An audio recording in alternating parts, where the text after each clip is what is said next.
Hello बच्चों। तो कैसे हैं आप सब। मैं हूं विश्वास राणा और आप देख रहे हैं फाउंडेशन ग्रुप। बेटा आज जो चैप्टर करवाने वाला हूं बहुत ही इंटरेस्टिंग चैप्टर है। ठीक है, सभी के लिए इंटरेस्टिंग होने वाला है। तो चैप्टर स्टार्ट करने से पहले मैं आपको थोड़ा बहुत अपने बारे में बताना चाहता हूं। मेरा नाम जैसे कि सभी को पता भी होगा, काफी बच्चों को, विश्वास राणा है। एनटीएससी का फैकल्टी हूं भाई। एनटीएससी एग्जाम होते हैं, काफी बच्चों का एनटीएससी के बारे में नहीं पता होगा, उनका एनटीएससी के बारे में भी बता दूंगा बीच में कभी। ठीक है, एनटीएससी एग्जाम्स वगैरह होते हैं फॉर क्लास 10th के लिए होते हैं मेनली। ये 10th क्लास के बच्चों के लिए होते हैं, एग्जाम्स होते हैं। जर्नलिज्म एंड मास कम्युनिकेशन मैंने किया हुआ है, काफी बच्चों को पता भी होगा। पॉलिटिकल साइंस एमए में मैंने कर रखी है, 6 साल से ज्यादा एक्सपीरियंस है। ब्ला ब्ला ब्ला ब्ला, बस हो गया। अब हम करते हैं भाई अपने चैप्टर के, आते हैं जल्दी से आते हैं। ओके, चैप्टर का नाम है ग्लोबलाइजेशन। जैसे कि मैंने आपको बताया था, ये मेरा one of my favourite chapter माना जाता है, ग्लोबलाइजेशन। देखो ग्लोबलाइजेशन है क्या। इधर आपको एक दिख रहा होगा, एक इमेज दिख रही होगी जिसमें आपको दिख रहा होगा एक कंट्री में सारी अलग अलग दिशाओं में जा रही है। ये क्या है, ये क्यों जा रहा है ऐसे, यही चैप्टर में आज हम जो है पढ़ेंगे। ओके चलो, तो भाई इस चैप्टर को स्टार्ट करने से पहले मैं आपको कुछ बताना चाहता हूं। ये ग्लोबलाइजेशन चैप्टर का फर्स्ट टॉपिक आज मैं आपको करवा रहा हूं। ठीक है, ऐसे ही आपके लेक्चर्स चलते रहेंगे चलते रहेंगे चलते रहेंगे। लास्ट में आपके लिए कुछ क्वेश्चंस लेकर आऊंगा विद आंसर, सॉल्यूशंस के साथ रहूंगा, क्योंकि इस चैप्टर में बहुत दिक्कत आती है बच्चों को। मेरे को काफी बच्चों ने बताया भी है, सर इस चैप्टर को समझ में आ जाता है, हमको जो आप समझाते हो वो हमको समझ में आ जाता है, मगर आंसर कैसे लिखे वो समझ में नहीं आ रहा। तो कैसे, हाउ टू राइट आंसर, मैं आपको वो भी सब बताऊंगा लास्ट के चैप्टर में। और कुछ एमसीक्यूज भी आपको बताऊंगा, डिस्कस करेंगे, एमसीक्यू वगैरह डिस्कस करेंगे, शॉर्ट आंसर्स डिस्कस करेंगे, लॉन्ग आंसर डिस्कस करेंगे, जिसके लिए आप अपने पेपर के लिए, जो बोर्ड एग्जाम आएगा ना, उसके लिए आप पूरा तैयार हो जाओगे बेटा। ये बात को आप समझ लो बस।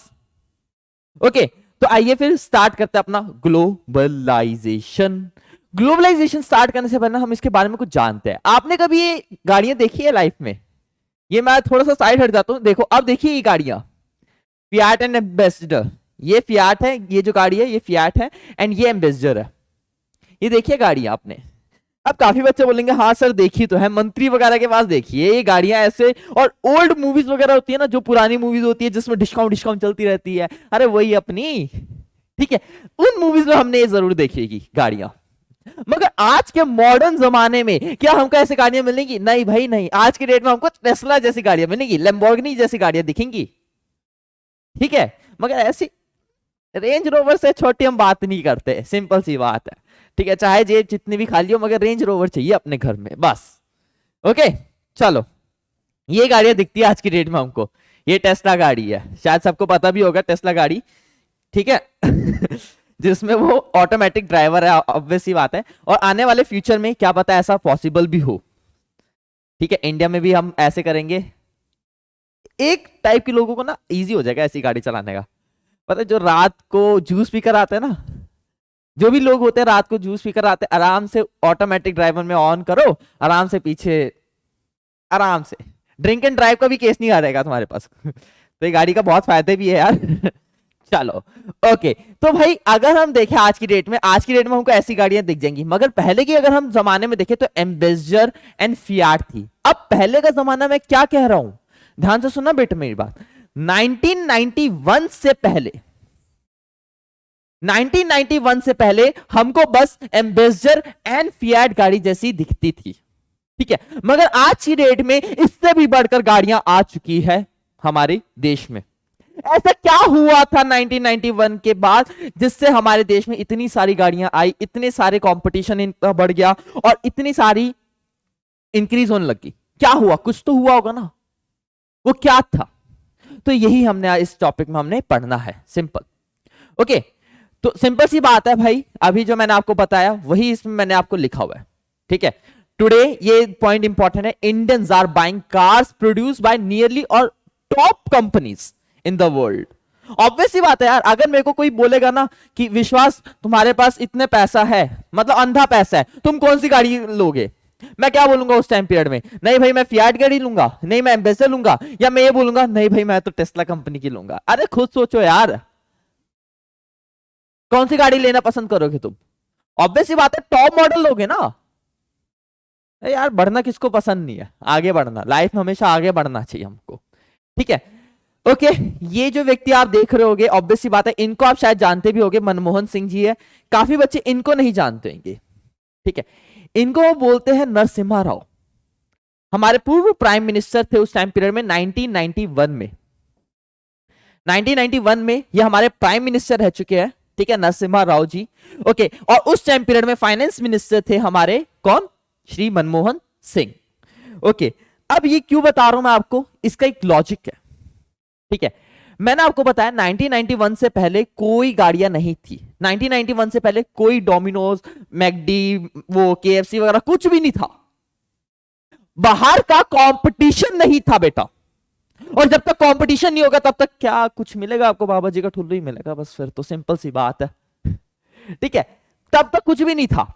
1991 में क्या होता है, ध्यान से सुनना मेरी बात, 1991 में क्या होता है, हमको ना लोन चाहिए था, ठीक है। हमको क्या चाहिए था, लोन चाहिए था, पैसा चाहिए था हमको। तो हमने पैसा मांगा किससे, इंटरनेशनल मॉनेटरी फंड से पैसा मांगा था हमने। हमने क्या किया, हमने बोला भाई हमको लोन चाहिए, हमारी इकोनॉमी जो है बहुत डाउन चली गई है। ऑब्वियस सी बात है भाई, 1990s में इंडिया की इकोनॉमी बहुत डाउन थी, ठीक है। जब हमारी इकोनॉमी डाउन हुई तो हमने बोला, हमको इंटरनेशनल मॉनेटरी फंड से हमने बोला कि हमको लोन चाहिए। तो इन्होंने बोला चलो ठीक है भाई हम तुमको लोन दे देंगे। इनकी 3 शर्तें थी, मेन शर्तें बता रहा हूं, इनकी 3 शर्तें थी। और आप बोल सकते हो एक शर्त को ही आप 3 में कन्वर्ट कर लो, या फिर 3 में एक को बोल लो, आपकी मर्जी है। वो शर्त क्या थी, कहते आप अपनी कंट्री में एलपीजी लेकर आओ। क्या लेकर आओ, एलपीजी। अब आप बोलोगे ये क्या है, ये वो नहीं है जो आप सोच रहे होगे काफी बच्चे, वो गैस वगैरह वो कुछ नहीं है भाई, वो साइंस में पढ़ना है तुमने ये इकोनॉमिक्स है भाई, ठीक है, ये अलग है, वो साइंस वाला मत समझ बैठना इसको। तो एलपीजी क्या है, एल से लिबरलाइजेशन, पी से प्राइवेटाइजेशन एंड जी से ग्लोबलाइजेशन, ठीक है। किसने बोला था, हमको इंटरनेशनल मॉनेटरी फंड ने बोला था कि आप अपनी कंट्री में एलपीजी लेकर आइए। अब एलपीजी जो मैं बोल रहा हूं वो क्या है, देखो जी से तो सबको पता ही चल गया, हमारे चैप्टर का नाम ही था ग्लोबलाइजेशन।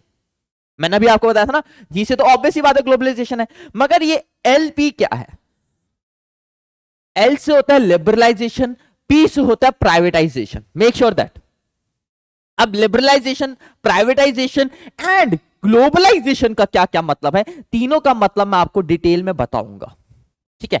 एंड अगर हम बोल रहे हैं, अगर मैंने बोला आपको कि आईएमएफ ने हमको बोला था कि एलपीजी लाओ, तो आईएमएफ का इसमें क्या फायदा, ठीक है। देखो जब भी मैं किसी से लोन मांगता हूं तो वो बंदा कहता है भाई कुछ गिरवी रखवा, कोलेट्रल रखवा, तब मैं तेरे को लोन दूंगा। मगर आईएमएफ ने बोला मेरे को कोलेट्रल नहीं चाहिए देर से, इंडिया को बोला, इंडिया को क्या बोला, हमको कोई कोलेट्रल नहीं चाहिए, हमको चाहिए तू अपनी कंट्री में बस एलपीजी को लागू कर,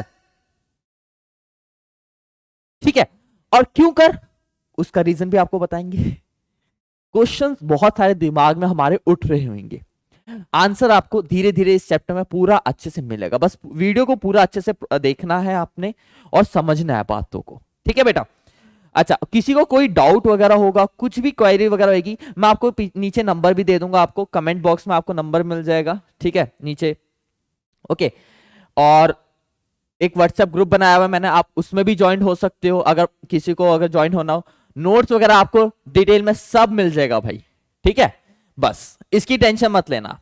ओके चलो, तो आईएमएफ ने बोला चलो ठीक है, बैक टू योर टॉपिक। अब टॉपिक में वापस आता है भाई, ठीक है। आईएमएफ ने बोला हम तो तेरे को लोन देने के लिए तैयार थे। आईएमएफ ने क्या किया, लोन दे दिया और हमको बोला एलपीजी लेकर आओ। अब एल से क्या होता है, सबसे पहले मैं आपको एल बताता हूं। एल मतलब लिबरलाइजेशन, एल मतलब लिबरलाइजेशन, कि आप अपनी कंट्री में लिबरलाइज कर दो, जितने भी बैरियर्स वगैरह है ना उसको रिमूव कर दो, remove the all barriers set by the government is called liberalisation. अब इसका मतलब क्या हुआ आपको समझाता हूं मैं। देखो सिंपल सा मतलब है लिबरलाइजेशन का, एल का।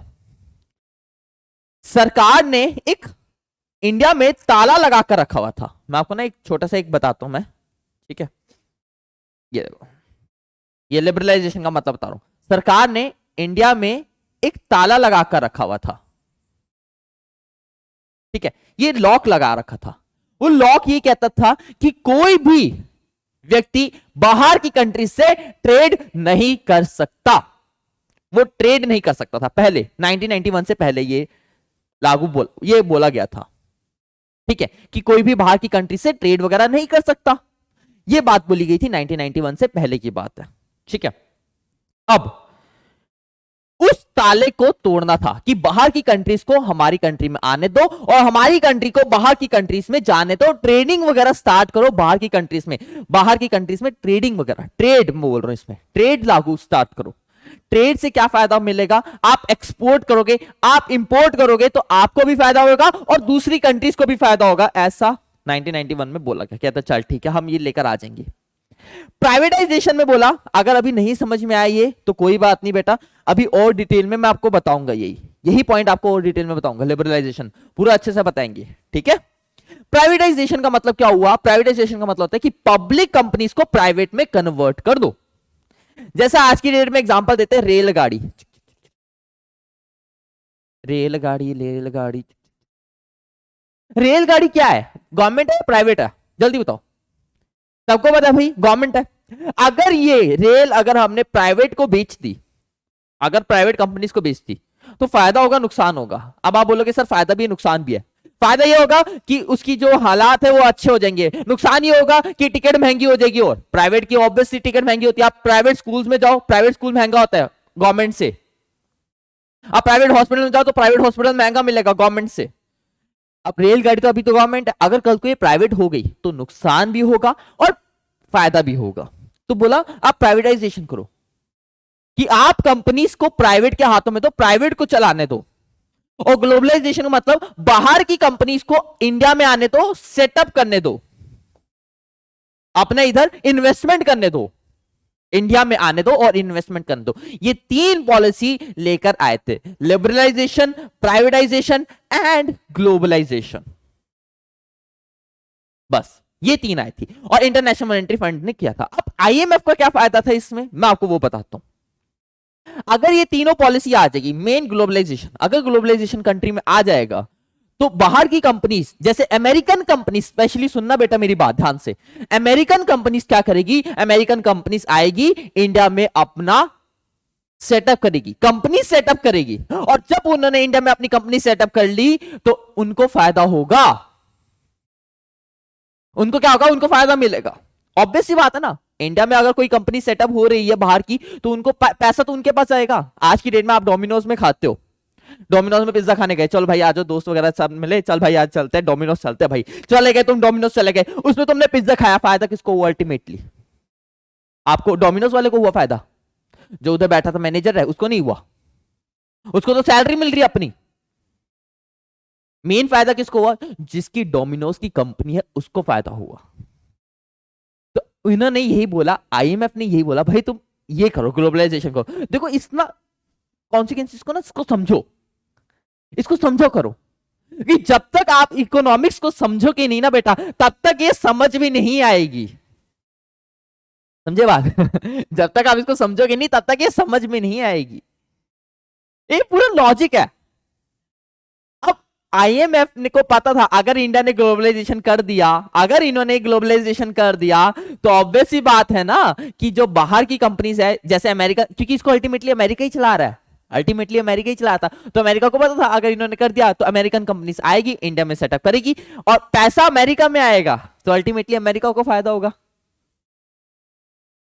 बेटा ये गेम खेली जाती है। इंडिया को भी फायदा, मैं मना नहीं कर रहा, इंडिया को फायदा बिल्कुल नहीं होगा, इंडिया को भी फायदा होगा, मगर उनको भी फायदा होगा। समझे बात बेटा, कोई भी अगर तुमको पैसे दे रहे ना वो ऐसे बेवकूफ नहीं होता कि तुमको कुछ भी दे देते, बदले में कुछ ना कुछ तो लेगा ही लेगा। ठीक है, चला। अच्छा, इसमें न्यू इकोनॉमिक पॉलिसी भी इसको कहा गया था, जो एलपीजी हम लेकर आए थे ना, एलपीजी, इसको हमने बोला था new economic policy of India 1991, जिसकी वजह से हमारी जो इकोनॉमी थी वो ऐसे डाउनफॉल से अपवर्ड में गई थी, ऊपर ऊपर ऊपर ऊपर ऊपर ऊपर। बहुत फायदा इंडिया को भी हुआ था, बाहर की कंपनीज आई, इंडिया में सेटअप किया, एम्प्लॉयमेंट जनरेट हुई, काफी लोगों को एम्प्लॉयमेंट मिल रही थी। मेन फायदा तो यही है, एम्प्लॉयमेंट मिली, लिविंग स्टैंडर्ड बढ़ा। जब तक 1991 से पहले तुम इंडिया का हाल देखो और 1991 के बाद इंडिया का हाल देखो, तुमको काफी फर्क दिखेगा। स्टारबक्स में तुमने नाम भी नहीं सुना होगा, पहले क्या होता है स्टारबक्स, ठीक है, हम क्या करते थे, हम तो खेतों में जाते थे, आराम से गन्ना चूसते थे, साथ में एक लड़की हो जाए बस, और क्या चाहिए। आज की डेट में प्रॉपर है भाई। वो लड़की को आज हम उधर गन्ने के खेत में नहीं ले जाएंगे, हम प्रॉपर बोलेंगे नहीं बेबी हम तो आपको स्टारबक्स में ले जाएंगे, है ना। क्यों? लिविंग स्टैंडर्ड अपना बढ़ाना अपने, है ना। हम बोलेंगे नहीं बेबी हम आपको वहां नहीं जाएंगे, हम एक बढ़िया सी जगह जाएंगे जहां पर सिटिंग एरिया हमारा अच्छा हो। ऑब्वियस ही बात है ना। तो ये हमारा लिविंग स्टैंडर्ड भी बढ़ा रहा है धीरे धीरे। ओके चलो, नेक्स्ट टॉपिक आता है प्रोडक्शन अक्रॉस कंट्रीज। ठीक है, जो प्रोडक्शन हुई अक्रॉस द कंट्रीज में। ओके ये डायग्राम आपके सामने दिखा रहा हूं मैं आपको, टैरिफ, और यहां पर भी टैरिफ है, यूएस की इकोनॉमी एंड चाइनीज की इकोनॉमी। ठीक है, और दोनों एक दूसरे के फ्लश के बटन को दबा रहे हैं, दैट मींस कि दोनों की दोनों नीचे गिरने वाली है। चलो कोई बात नहीं, अभी शायद आपको ये समझ में ना आए, मगर एक बात अपने दिमाग में जरूर डाल लेना बेटा, आपको इंपोर्ट से फायदा होगा या एक्सपोर्ट से फायदा होगा, पहले आप मेरे को ये बताओ। ये ऑब्वियस ही बात है भाई, आपको एक्सपोर्ट से फायदा होगा, इंपोर्ट से कुछ नहीं फायदा होता। जितना आप एक्सपोर्ट करोगे उतना आपकी कंट्री को और आपको भी फायदा होगा। कैसे? एग्जांपल देखकर चलते हैं भाई, एग्जांपल देखकर चलते हैं, एग्जांपल सिंपल सा एग्जांपल देखकर चलेंगे। ठीक है, ओके मेरे पास अभी पानी की बोतल है, ये वाटर बॉटल है मेरे पास अभी फिलहाल, और मेरे को कुछ दिख नहीं रहा आसपास, क्या बेचूं मैं। ठीक है, ये पानी की बोतल है, सिंपल सी बात है। अगर ये मैं फ्रांस में जाकर बेच रहा हूं, ये मेरा फ्रांस में जा रहा है बिकने के लिए, तो जब ये फ्रांस में गया तो मेरे पास पैसा आएगा, रोकड़ा आएगा मेरे पास, हाँ या ना? ऑब्वियस सी बात है भाई, आएगा। और जब ये पानी की बोतल मैं खरीदूंगा तो पैसा जाएगा। फायदा कब? जब पैसा आए या पैसा जाए, सिंपल सी बात है। जब पैसा आएगा तब फायदा होगा, ना कि जब वो पैसा जाएगा आपका। ये बात ध्यान रखना, जितना पैसा आपकी कंट्री में आएगा उतना ही आपको भी फायदा होगा और कंट्री को भी फायदा होगा। कंट्री को कैसे फायदा होगा कि जब आपके पास पैसा आ जाएगा तो आप खर्च करोगे, पैसा का जो सिस्टम वो है, पैसा रेगुलेट ज्यादा होगा, जब रेगुलेट ज्यादा होगा इकोनॉमी इंक्रीज होगी। तभी तो बोलते हैं जितना एक्सपोर्ट करोगे उतना कंट्री के लिए फायदा है। मगर एक्चुअल में होता क्या इंडिया के साथ? एक्चुअल में क्या हो रहा है आपको रियल लाइफ में आपको मैं बता रहा हूं, रियल लाइफ में इंडिया क्या कर रहा है, कॉटन जैसी चीजें जो रॉ मटेरियल्स होता है वो एक्सपोर्ट कर रहा है, और आईफोन जैसी चीजें वो इंपोर्ट करता है, फोन टेक्नोलॉजी इंपोर्ट कर रहा है। अब तुम खुद बताओ, रुई की कीमत ज्यादा होती है, आईफोन की कीमत ज्यादा है? तुम खुद सोच कर देखना। ठीक है, तो कहीं ना कहीं इंडिया इंपोर्ट, अगर देखो हमारे मोदी जी ने अभियान चलाए हुए थे, ठीक है, कि संपूर्ण भारत, ठीक है, कि मतलब हम make in India, make in India का मेन प्रोसेस क्या था, क्या चाहते थे वो, कि आप अपना प्रोडक्शन खुद करो भारत में, और जब आप अपना प्रोडक्शन खुद करोगे तो उसको जब आप बाहर बेचोगे तब इंडिया को असली फायदा होगा, ना कि तब जब आप बाहर से कुछ खरीदोगे। बात समझ में आई? ओके तो until the middle of the 20th century production was largely organised within the countries. पहले तो यही होता था, और फिर जो कॉलोनीज थी हमारी, पहले जो ब्रिटिश कॉलोनियल रूल चल रहा था सबको पता है, ठीक है, इंडिया एक्सपोर्टेड रॉ मटेरियल्स, मैंने अभी बताया ना, इंडिया क्या एक्सपोर्ट कर रहा है, रॉ मटेरियल्स एक्सपोर्ट कर रहा है, कॉटन वगैरह, और खरीदता क्या है, टेक्नोलॉजी। तो फायदा कहां से होगा भाई? तुमको फायदा कमाना ना अपना, तो फायदा तभी होगा जब आप एक्सपोर्ट करो रॉ मटेरियल्स, नहीं रॉ मटेरियल्स मत करो एक्सपोर्ट, आप करो फाइनल गुड्स एक्सपोर्ट करो, जो मेन बनता है, टेक्नोलॉजी एक्सपोर्ट करो, तब आपको फायदा होगा। And food stuff and imported finish goods, finish goods को आप एक्सपोर्ट करो तब आपको फायदा होगा। मगर होता उल्टा है, जिसकी वजह से नुकसान हमको होता है। ठीक है, ट्रेड, ट्रेड क्या है? ट्रेड क्या होता है? एक कंट्री से आप दूसरी कंट्री में कुछ भेजो और दूसरी कंट्री से आप हमारी कंट्री में लो। जरूरी नहीं है कंट्री एक जगह से, मान लो मैं क्या करता हूं, मेरा हिमाचल में बिजनेस है एप्पल का, तो मेरा क्या करते हैं, सारे जो सेब होते हैं वो दिल्ली में जाते हैं। ये क्या, ये भी तो ट्रेड ही है, विद इन अ कंट्री भी ट्रेड होता है, इंटरनेशनल ट्रेड भी हो सकता है, काफी लोगों का बाहर भी ट्रेडिंग होता है। ठीक है, ओके अब जब मैंने आपको बोला ट्रेडिंग जब बाहर होता है, अभी मैंने आपको बताया कि ट्रेडिंग जब, देखो अभी देखो ना, अब यहां पर मैंने को बताया कि जब ट्रेड बाहर, वही ट्रेड जब आप बाहर करते हो तो ज्यादा फायदा होगा आपको। क्यों? कि जब आपका सामान बाहर की कंट्रीज में जा रहा है तो पैसा ज्यादा आएगा, और जब पैसा ज्यादा आएगा तो आपको फायदा होगा, तो आपको फायदा होगा। ये बात समझे? अगर कोई कंपनी, जैसे एक एग्जांपल ले लेते हैं, मेरी कंपनी है कोई भी, मेरी कंपनी का नाम है, मेरा नाम राणा है ना, विश्वास राणा, तो राणा बैग कंपनी लिमिटेड या लिमिटेड, मेरी कंपनी का नाम है भाई, किसी को कोई दिक्कत नहीं होनी चाहिए, मेरी कंपनी है, दैट्स माय बिजनेस। ठीक है, इट्स माय चॉइस। ओके चलो, जब भी मैं कुछ ये बोलता हूं ना इट्स माय चॉइस, तो मेरे को एक लेडी की याद आ जाती है, इट्स हर चॉइस। चलो शायद काफी बच्चों को पता भी होगा। ओके, तो एमएनसी, एमएनसी की हम बात कर रहे थे, ठीक है। अगर मेरी कंपनी जो राणा बैग लिमिटेड मेरी कंपनी, अगर मेरी कंपनी इंडिया में भी है, रशिया में भी है, फ्रांस में भी है, या फिर बस रशिया और इंडिया में भी है ना, तो मेरी कंपनी को, मैं अपनी कंपनी को क्या बोलूंगा? मल्टीनेशनल कंपनी, मल्टीनेशनल कंपनी बोलूंगा। ठीक है, मल्टीनेशनल कंपनी का मतलब ही क्या होता है? जब एक कंपनी, ध्यान से सुनना बेटा मेरी बात, जब एक कंपनी एक से ज्यादा कंट्री में अपना बिजनेस प्रोडक्शन करती है, उसको हम बोलते हैं एमएनसी। मल्टीनेशनल कंपनीज बोल लो या मल्टीनेशनल कॉर्पोरेशंस बोल लो, एक ही बात है बेटा। ठीक है, एग्जांपल के तौर पर अगर मैंने आपको बताया राणा बैग, राणा बैग का जो है सिस्टम ये इंडिया में भी चल रहा है, रशिया में भी चल रहा है, तो क्या राणा बैग एमएनसी हुई? यस या नो? यस। ओके, तो लार्ज कंपनीज होती है MNC companies that owns a control production in more than one nation, one nation से ज्यादा जगह में वो प्रोडक्शन कर रही है, तो वो एमएनसी कहलाई जाएगी। ठीक है, अब एक क्वेश्चन मैं आपके दिमाग में भरता हूं, काफी बच्चों को आंसर पता भी होगा मगर काफी बच्चों को नहीं भी पता होगा। डोमिनोज पिज्जा इंडिया में क्यों आया? अब आप बोलोगे सर पैसा कमाना, ऑब्वियस सी बात है ना, पैसा कमाने के लिए आया। अगर मैं अपनी राणा बैग को अगर मैं रशिया में बेच रहा हूं तो क्यों बेच रहा हूं? पैसे के लिए। सेम बात है, हर कोई पैसा चाहता है आगे। ठीक है, तो कंपनीज, एमएनसी कंपनीज क्या करती है? एमएनसी कंपनीज दूसरी कंट्रीज में जाती है, फैक्ट्रीज वगैरह सेटअप करती है और पैसा कमाती है, उनको फायदा होता है, हमारी कंट्री को भी फायदा होगा। जैसे डोमिनोज अगर इंडिया में आया तो हमारे को भी तो इंप्लॉयमेंट मिली ना, हमारा भी तो लिविंग स्टैंडर्ड बढ़ा। क्यों? और इंडिया में ही क्यों आएगा? क्योंकि इंडिया में उसको चीप लेबर मिलेगा। एक कंपनी वहां पर अपना सेटअप करेगी जहां पर उसको चीप लेबर मिले। ठीक है, कंपनी यूएस में ज्यादा नहीं है। ठीक है, जैसे डोमिनोज की बताए, आपको पता है डोमिनोज जितना यूएस में नहीं है उतना इंडिया में है। अमेरिकन कंपनी होते हुए भी वो यूएस में नहीं है, वो इंडिया में है।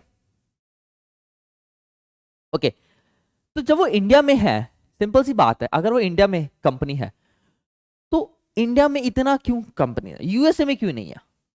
जस्ट बिकॉज इंडिया में लेबर चीप है।